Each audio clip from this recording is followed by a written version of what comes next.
할렐루야. 우리가 주의 사랑 입은 자로 함께 모여서 예배한다는 것이 세상의 그 어떤 것보다 복되고 참 은혜라는 생각을 다시 한번 고백하게 됩니다. 우리가 서로 인사 나눌 때 하늘의 신령한 복으로 채우시고 귀한 은혜 가운데 우리를 승리하도록 이끌어 주실 줄로 믿습니다. 오늘 시편 35편입니다. 1절 이하의 말씀을 가지고 기도하는 자를 도우십니다 라는 제목으로 은혜를 나누고자 합니다. 저는 평상시에 항상 갖는 목회의 기본적 준칙이 하나 있어요. 하나님께서 축복을 누구에게 주시느냐? 이 기도하는 자에게 주십니다. 하나님께서 누구의 기도를 들으셔서 역사하시는가? 믿고 간구하는 자의 기도를 들으시고 역사하시거든요. 하나님께서 기도하는 자는 어떤 모습이든지 어떤 생각을 갖고 있든지 어떤 형편에서든지 하나님이 제일 먼저 찾아오셔가지고 끌어안아 주시고 위로하시고 능력을 주시고 문제가 있거든 해결해 주시고 궁핍하거든 채워주시고 부족하거든 하늘나라의 복으로 채워주시는 줄로 믿습니다. 오늘 시편 35편은 다윗의 처절한 기도가 여기에 기록되는 것을 볼 수가 있어요. 그래서 시편 35편은 다른 시와 조금 독특한 다른 면을 가지고 있습니다. 다윗이 얼마나 곤고한 가운데 처해져 있었으면 자기를 고통을 몰아넣는, 자기를 고통 가운데 몰아넣는 대적을 심판해달라고 하나님께 기도했을까요? 1절은 그렇게 시작됨을 봅니다. 여호와여 나와 다투는 자와 다투시고 나와 싸우는 자와 싸우소서.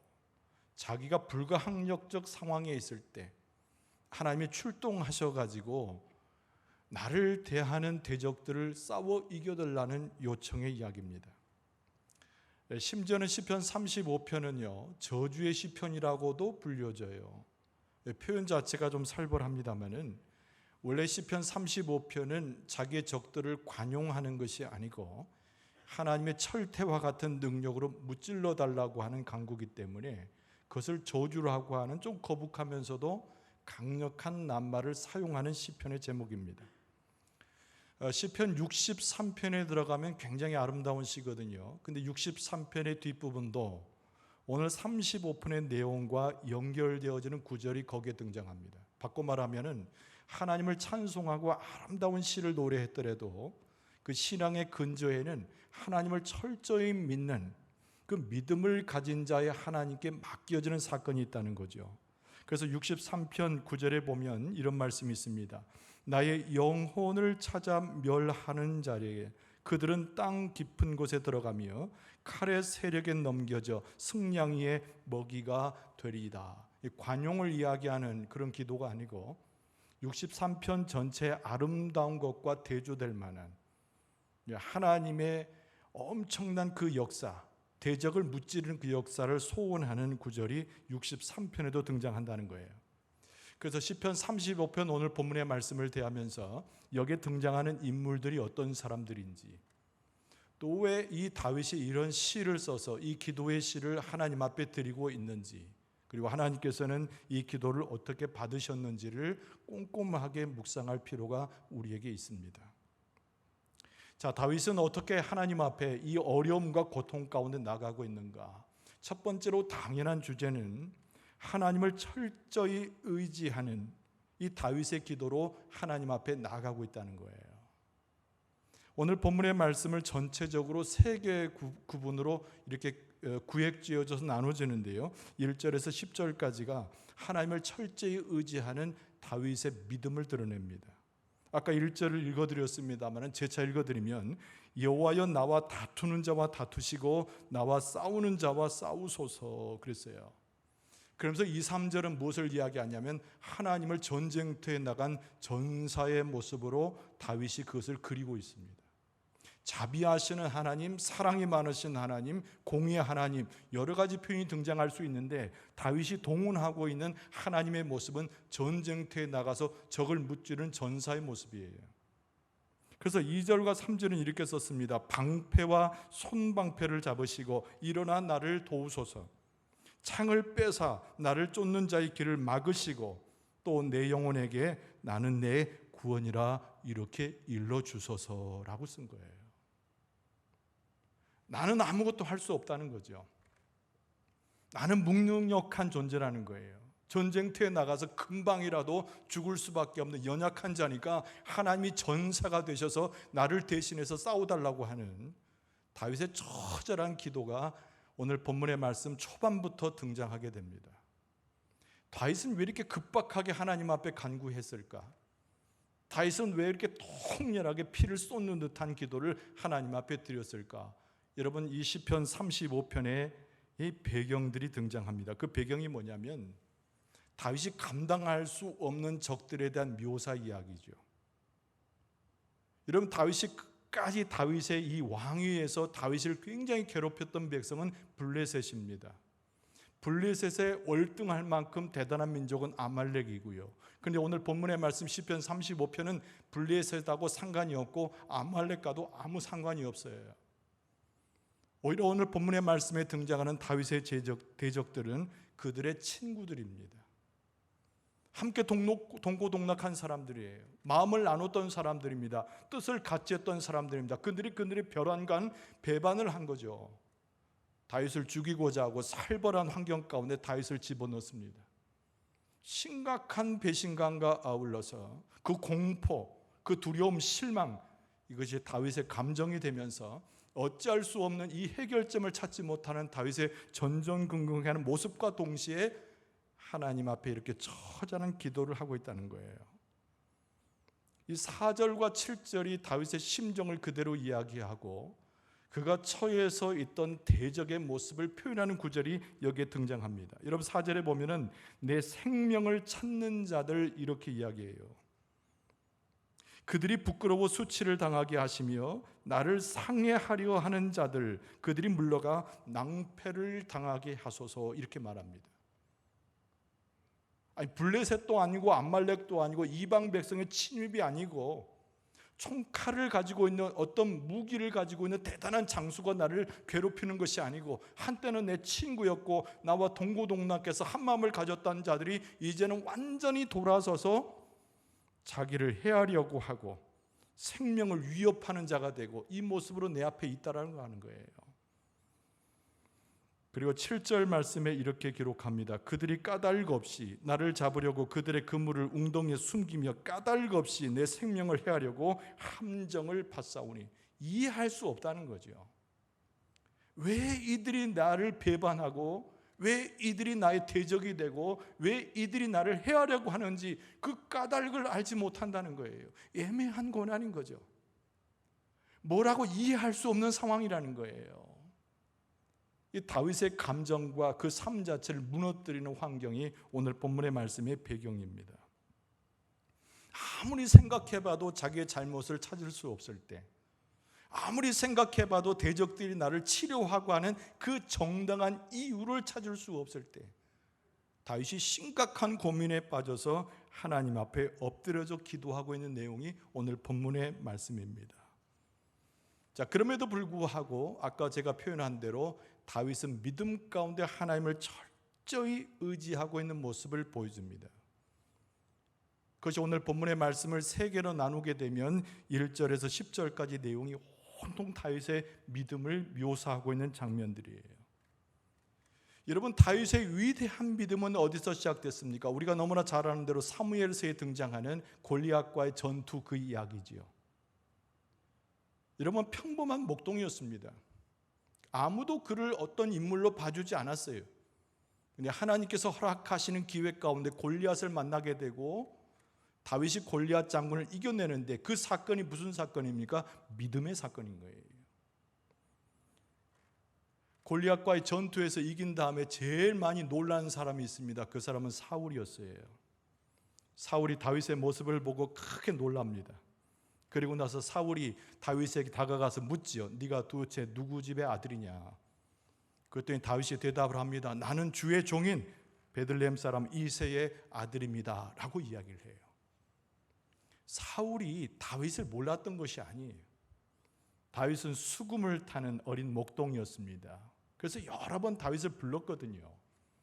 그래서 다윗이 누군지 알아요. 그런데 골리앗 장군을 이긴 다음에 새삼스럽게 물어보는 겁니다. 골리앗을 이겼던 그 믿음의 근원지가 어디에 있을까 궁금해서지요. 매우 놀랐어요. 그 사울의 놀람은 다윗의 철저한 믿음, 어리지만 철저한 그 믿음에서 사울은 놀라게 됩니다. 나중에 어떻게 됩니까? 다윗의 믿음이 커지고 하나님의 역사가 계속 이어지게 될 때 사울의 마음에는 두려움이 생기고 부담감이 생기고 다윗을 미워하게 되지요. 그 믿음이라고 하는 것을 중점으로 해가지고 사울과 다윗 사이에 벌어진 사건들이 그 내용들입니다. 그러나 사울에게는 아주 좋은 아들이 있었죠. 요나단이라는 인물입니다. 요나단은 아버지인 사울과 전혀 달랐어요. 다윗을 굉장히 흠모하고 좋아했습니다. 요나단이 괜히 인간적 감정 가운데서 다윗을 좋아했을까요? 아니면 다윗과 친구 먹을 만큼 나이가 유사하기 때문에 같이 놀기 좋아서 좋아했을까요? 성경은 그렇게 절대적으로 그렇게 묘사하고 있지 않습니다. 요나단은 아버지 사울과 달라서 하나님 앞에 철저한 믿음을 가지고 살았던 인물이에요. 요나단은 하나님 보시기에도 선한 사람이었고, 요나단은 이 다윗 이상으로 용사된 사람이었어요. 요나단은 무엇에 감동했을까요? 다윗이 골리앗 장군과 싸울 때 만천하에 외쳐댔던 다윗의 그 음성을 요나단은 기억했다는 겁니다. 사무엘상 17장 45절에 보면 다윗이 블레셋 사람에게 이르되 너는 칼과 창과 단창으로 내게 오거니와 나는 만군의 여호와의 이름 곧 네가 모욕하는 이스라엘 군대의 하나님의 이름으로 내게 나아가노라. 그리고 돌 하나 던져가지고 골리앗 장군을 무너뜨리고 블레셋과의 전투에서 승리하게 되는 거죠. 여러분, 이 요나단은 어떤 인물이었습니까? 싸움터에 나갔을 때 요나단의 그 외침과 고백도 이 다윗 그것과 매우 유사해요. 사무엘상 14장 6절에 보면은 이렇게 기록되어 있습니다. 요나단이 자기의 무기를 든 소년에게 이르되 우리가 이 할례 받지 않는 자들에게 건너가자.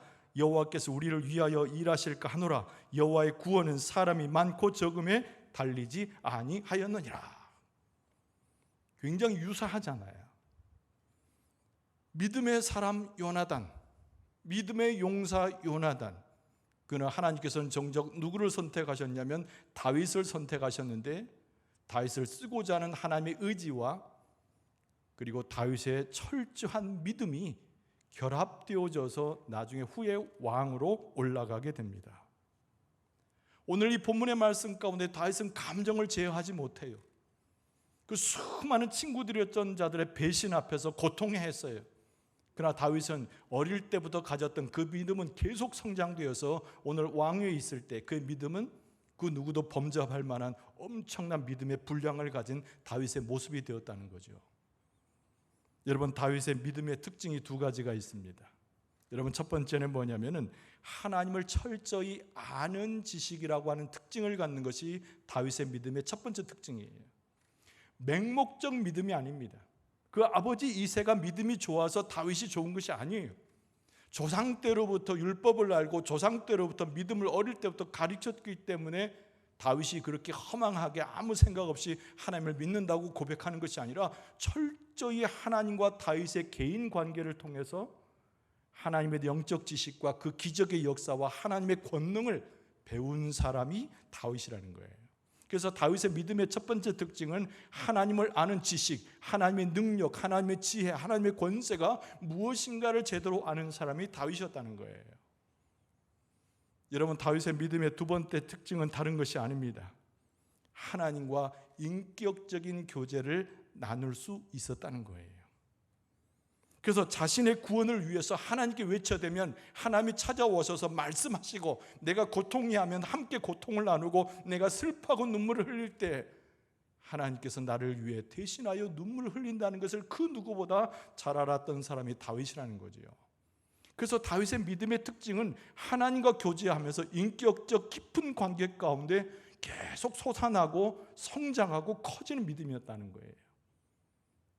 자, 어쨌거나 오늘 본문의 말씀 가운데 세 구역으로 나누어서 앞부분에는 다윗의 철저한 믿음을 전제로 해서 그가 친구들의 배신과 이 어려움을 극복할 수 없는 무기력한 상황에서도 하나님을 철저히 의지하고자 했던 다윗을 그대로 묘사하고 있는 거예요.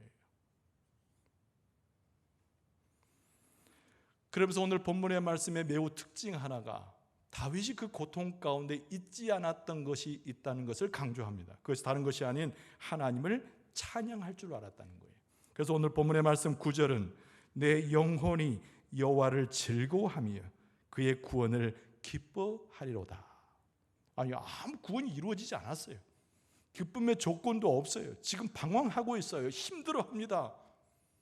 근데 오늘 본문의 말씀을 세 구역으로 나눈다고 했잖아요. 1절에서 10절까지가 첫 번째 구역인데 9절에 그 한 구역이 끝날 때 다윗은 하나님을 향하여 내가 알지 못하나 무지하나 이 어려운 고통을 내가 도무지 어떻게 해석할 수 없으나 그러나 하나님, 나는 당신을 찬송합니다. 하나님께서 모든 것을 해결하실 것을 믿고 당신의 구원을 내가 미리미리 기뻐하고 하나님을 높여드립니다. 이것이 다윗의 믿음의 결론으로 찬양으로 나타나고 있다는 거예요. 여러분, 오늘 하루의 삶을 살 때 모든 것을 이해할 수 있었습니까? 여러분에게 벌어진 일들에 특히 어려움과 좌절이 있을 때 그것을 여러분들이 이래서 그랬구나, 내가 이 어려움이 이렇게 왔구나 다 이해하고서 오늘 하루를 사셨습니까? 여러분, 몰라도 오늘 하나님 앞에 나와서 예배하는 이유는 하나님께서 나를 구원하실 것이고 나와 함께 하실 것이고 나와 동행하실 것이고 내게 위로자가 되실 것이고 내게 소망을 주실 것이고 해결을 주실다는 믿음 가운데서 오늘 기뻐하며 찬양하며 하나님을 예배하고 있는 줄로 믿습니다. 그거거든요. 다윗의 철저한 이 믿음, 인간의 한계를 넘어가는 하나님과의 관계의 믿음이 오늘 시편 전반부에 등장을 합니다. 두 번째 구역으로 치면 11절에서 18절까지 내용인데 그것이 뭐냐면 적들의 사악함이 무엇인가를 하나님 앞에 고발하는 거예요. 분석을 할지 모릅니다. 잘 몰라요. 그런데도 불구하고 하나님과 인격적 관계의 전제가 있었기 때문에 그 적들이 얼마나 사악한 것인가를 하나님 앞에 다 아뢰고 있어요. 이 믿음의 한 부분이라고 하는 것은 하나님 앞에 얼마나 소상히 알려드릴 수 있는가와도 굉장히 관련이 됩니다. 그래서 11절에서 18절까지 두 번째 구역에 있어서 이 다윗의 믿음은 무엇으로 나타나는가? 자기를 대적하는 무리들이 어떠하다고 하나님 앞에 고발하는 것으로 나타나고 있습니다. 11절의 말씀에 보면 불의한 증인들이 일어나서 내가 알지 못하는 일로 내게 질문하며 내게 선을 악으로 갚아 나의 영혼을 외롭게 하나, 이렇게 돼 있어요. 다윗이 뒤를 돌아봅니다. 나를 배반하는 저 친구들의 모습이 어떻게 저렇게 됐을꼬? 나와 동고동락했던 저 친구들이 왜 나를 떠났을꼬? 고민하는 거예요. 그러면서 내가 과거에 저들에게 어떻게 대했는가에 나의 삶 자체를 돌아보게 됩니다. 내 다윗이 말하는 거예요. 그들이 아플 때 나는 진지하게 그들의 친가족처럼 슬퍼한 자가 되었고 그들이 고통스럽고 어려울 때 나는 동정하며 그들과 함께 있었던 자 아니었던가. 그러나 이렇게 되는 거예요. 그러나 15절 말씀해 보니까 그러나 나는 그렇게 했음에도 불구하고 나는 그들과 함께 사랑을 나누고 나는 그들에게 정성을 쏟고 나는 그들에게 신뢰를 보여주고 나는 그들에게 모든 것을 주었건만 그러나 15절 말씀에 보면은 내가 넘어짐에 그들이 기뻐하여 서로 모임이여 불량배가 내가 알지 못하는 중에 모여서 나를 치며 찢기를 맞이 아니하는도다 그랬어요. 하나님 앞에 고하고 있는 거죠. 그들을 욕하고 그들을 저주하고 있는 것이 아니라 하나님 앞에 다 아뢰고 있는 거예요. 하나님, 나의 삶을, 내 심령을, 지나온 내 삶을 다 아시죠 하나님. 내가 그들에게 어떻게 행했으며 그들을 향해서 어떤 마음을 가졌는지 하나님 아시지요. 근데 그들이 돌아섰을 때 나는 이해하지 못하나 내가 알지 못한 것으로 송사하고 나를 해하려고 하지만은 하나님, 그들의 모습과 나의 모습을 다 하나님께서 보시오니 내가 모든 것을 하나님 앞에 아뢰오니 다 봐주옵소서.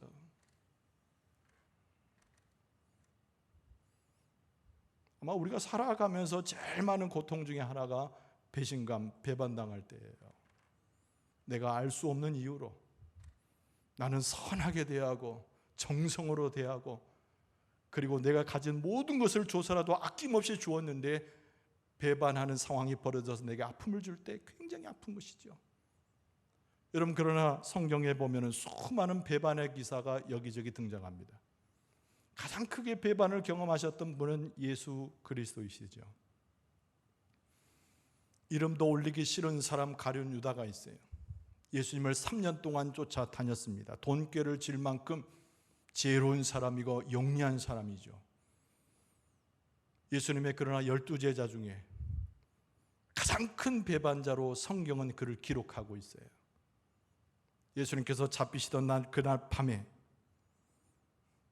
예수님께서 하늘의 말씀을 다 마치신 다음에 가룟 유다가 등장하는데 예수님을 잡을 로마 병정들, 예수님을 해하는 수많은 기득권자들과 지도자들을 이끌고 나타납니다. 그리고 군호를 짜서 예수님을 잡았다고 성경에 나와요. 그 군호가 뭐예요? 군대에서 어떤 작전을 수행하기 위해서 미리 약속한 신호나 암호 이런 것들 군호입니다. 근데 어떤 형태로 나타납니까? 예수 그리스도 앞에서 예수님의 볼에다가 입맞춤을 하는 거죠. 사랑의 표식이잖아요. 존경의 표시잖아요. 예수 그리스도 메시아로 인정하는 표식이잖아요. 근데 그 순간만큼은 이 사람이 그인이 빨리 잡아가라고 하는 군호화되어지는 가룟 유다의 배반의 손길이고 눈빛이었다는 거죠. 성경은 뭐라고 해석했습니까? 그가 왜 예수님을 배반했다고 얘기했어요? 탐심 때문이라고 그랬어요. 돈에 대한 욕심 때문이라고 그렇게 성경은 분석했어요. 자기의 의의를 드러내고 자기가 원했던 바를 성취하고 인간의 탐욕과 인간의 계획을 성취하기 위해서 스승을 팔아버렸던 사람, 그 가룟 유다예요. 예수님은 미리 아셨지만 가룟 유다의 배반을 물리치지 아니하시고 받으셨지요. 유다만 배반했습니까? 12제자의 수제자인 베드로도 예수님을 배반했습니다. 다 도망갈 때 베드로도 도망갔어요. 베드로는 계집종 앞에서 3번 예수 부인합니다. 저주까지 하지요. 왜 그랬을까요? 베드로의 마음은 단순하게 두려웠기 때문입니다. 예수님이 무슨 잘못이에요? 예수님이 무슨 악한 일을 했습니까? 예수님이 떳떳지 않은 무언가를 행하셨습니까? 그들이 왜 배반해요? 그런데 배반하는 자 베드로는 그 상황이 너무 두려웠기 때문에 그 두려움이 예수님을 배반하는 요인이 되었다는 거예요. 여러분, 가룟 유다와 베드로만 배반했습니까? 나머지 10제자가 다 배반했어요. 성경에 보니까 혼이불을 걷어차고 알몸으로 도망간 아주 창피스러운 제자도 있어요. 그들은 왜 예수님을 배반하고 떠났습니까? 그 이유는 단 한 가지죠. 위기 가운데서 그 위기를 극복할 믿음이 그들 가운데 없었기 때문에 혼비백산에서 도망간 거예요. 여러분, 이런저런 이유를 가지고 아무리 나와 가까이 했던 사람도, 아무리 나의 동료처럼 행동했던 사람도 하나님을 떠나듯 내 곁을 떠날 수 있다는 거죠. 다윗이 아무리 생각해봐도 자기의 잘못을 찾을 수가 없고, 다윗이 아무리 생각해봐도 너무나 억울한 상황, 현재의 모습이에요. 그러나 다윗은 그들을 원망하지 않습니다. 그들에 대해서 저주하지 않습니다. 하나님께 모든 것을 맡겨드리면서 그들을 벌하실 이도 하나님이시고 판단하실 이도 하나님이시기 때문에 하나님 앞에 무릎을 꿇어 기도하고 있는 거죠. 그래서 오늘 본문의 말씀 17절에 보면은 주여 어느 때까지 관망하시려 하나이까? 내 영혼을 저 멸망자에게서 구원하시며 내 유일한 것을 사자들에게서 건지소서. 이렇게 이야기하는 거예요. 처절한 다윗의 기도죠. 이 두 번째 구역으로 제가 제시한 11절에서 18절 내용에도 마지막 18절에는 어김없이 다윗의 찬양이 등장합니다. 18절 말씀에 보니까 내가 대회 중에서 주께 감사하며 많은 백성 중에서 주를 찬송하리이다. 얼마나 배반감에 떨어야 했습니까? 밤잠을 못 잤을 거예요. 단순한 배반감의 감정이 아니라 왕으로서의 다윗을 몰살시키는 상황 가운데서 자기에 대한 신뢰하고 따랐던 사람들을 끊어놓는 과정 가운데서 그가 당해야 할 모욕과 멸시라고 하는 것은 측량할 수가 없었겠죠. 그럼에도 불구하고 다윗은 하나님을 바라보면서 하나님께 오히려 감사하는 자가 되고 하나님을 찬송할 수 있는 그의 믿음을 보여주었다는 거예요.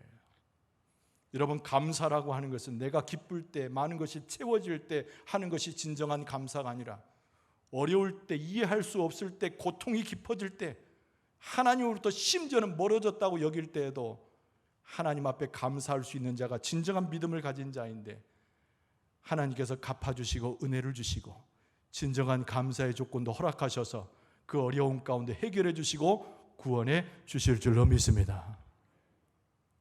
이 다윗의 모습이 너무 위대한 거죠. 그러나 이 시편 35편은 처절하게 다윗의 모습을 계속 묘사하고 있는 거예요.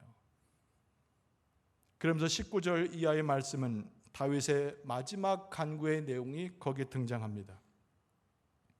여러분, 23절은 하나님께서 일어나셔서 나를 위해 싸우달라고 하는 요청이고, 24절은 자기를 변호할 사람이 아무도 없기 때문에 하나님께서 판단하셔서 나를 변호해 달라는 말씀이고, 25절 말씀은 원수들이 원하는 것들을 얻지 못하도록 막아달라고 하는 탄원의 이야기가 여기 나와요. 그래서 가장 중요한 하이라이트인 26절은 다윗이 하나님 앞에 적들에 대한 이 모든 해결을 하나님께 맡기면서 마지막 요청을 하는 말씀이 26절입니다. 나의 재난을 기뻐하는 자들이 함께 부끄러워 낭패를 당하게 하시며 나를 향하여 스스로 뽐내는 자들이 수치와 욕을 당하게 하소서. 저주하는 것 같고 멸망을 소원하는 것 같이 보여도 이 기도는 하나님 앞에 모든 것을 맡기겠다고 하는 다윗의 믿음의 고백이자 기도예요. 오늘 설교의 서두에 제가 뭐라고 말씀드렸습니까? 목회의 제1 원칙, 하나님께서는 기도하는 자에게 축복하시고 기도하는 자의 소리에 기도를 들으셔서 하나님께서 해결하실 뿐만 아니라 하늘의 은혜와 복을 내리신다. 철칙인 거죠. 다윗은 이 철저하게 하나님 앞에 기도하는 거예요. 나의 재난을 기뻐하는 자들이 있으나 그들이 오히려 부끄러워하게 하고, 나를 향하여 스스로 뽐내는 자들이 있으나 그들에게 수치와 욕이 돌아가게 해달라는 거죠. 여러분, 하나님께서는 기도하는 자의 기도를 들으시고 기도하는 자의 숨소리에 관심을 가지시고 하나님의 은혜와 해결하는 능력을 기도하는 자 위에 허락해 주시는 줄로 믿습니다.